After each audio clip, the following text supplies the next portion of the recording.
This is security related.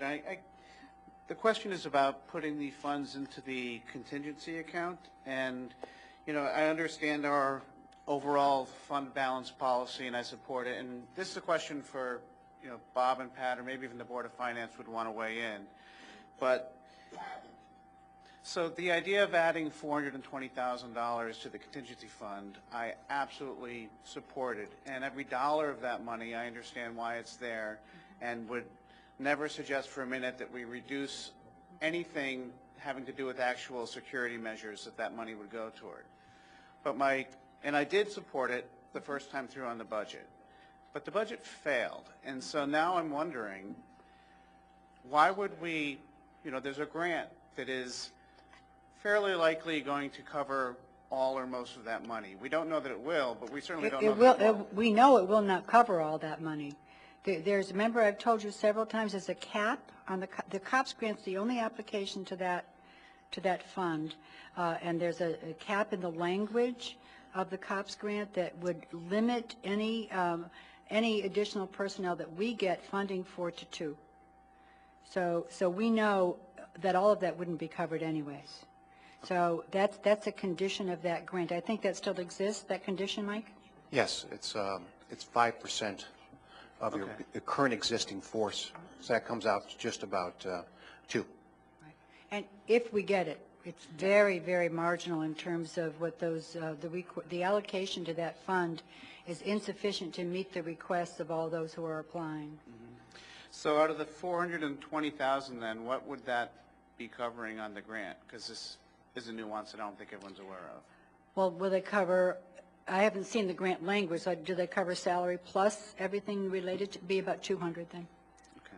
Mm-hmm. So I guess my question still remains then.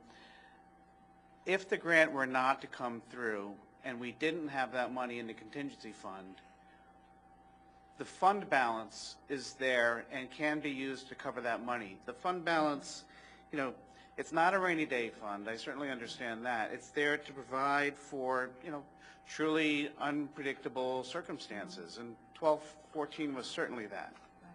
So my question is, in this case, if we have to reduce the budget, why would we not take that $420,000 out and cover it with the fund balance? Bob, do you want to speak in general to the perils of the fund balance this year and maybe the projections? Well, the question you have to ask is, where do you get the money the next year? Typically in a budget, you need to match recurring expenditures with recurring revenues. The fund balance is for emergencies, but you need to think, how are you going to pay those police officers in the next budget year? You're not going to take from, well, I guess you could take from fund balance again, but it becomes, right. It's always better, like I said, to fund current expenditures with, recurring expenditures with recurring revenues. Is there a possibility of expending fund balance dollars this year on other security-related expenses that we have not gotten reimbursement? Maybe it's a good time to discuss that. In the next cycle, in other words, in the next Board of Selectmen meeting, we're going to request a special appropriation for police overtime. Currently, up to March 31st, we've expended about $180,000 relating to the incident. That amount's been pulled out of the police budget and put into a grant in anticipation of receiving the grant. We're reasonably confident we'll get paid up to that period. We haven't been told that we're going to be paid for anything after that, and there is going to be police overtime after March 31st, so we're going to come back and request somewhere to the tune of over $180,000 in special appropriation for this budget year.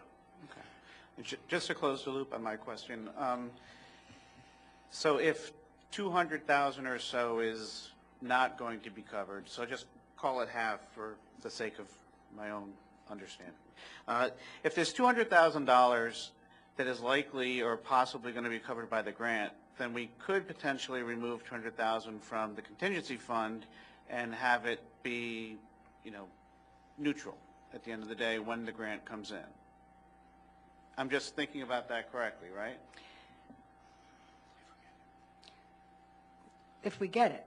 If we Right. get the grant. I mean, we don't know that we will, but we Right. certainly have no expectation And that if we we wouldn't. don't get it, then what do we do? I don't think anybody knows the probability that we're going to get the grant. We hope we get it, but I don't think there's anyone who knows what that probability is, and Right.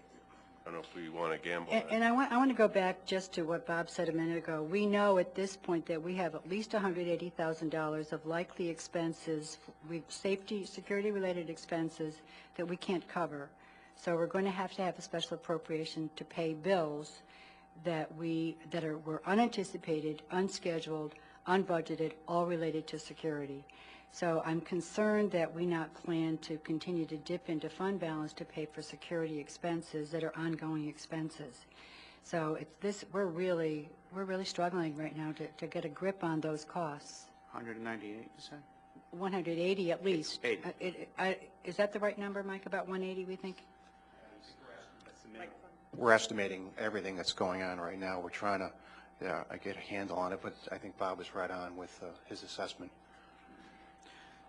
And we're striving for 8% in the fund balance, and we're at 7.98% right now? Yeah, I think that's what's in the budget document. Okay, thanks.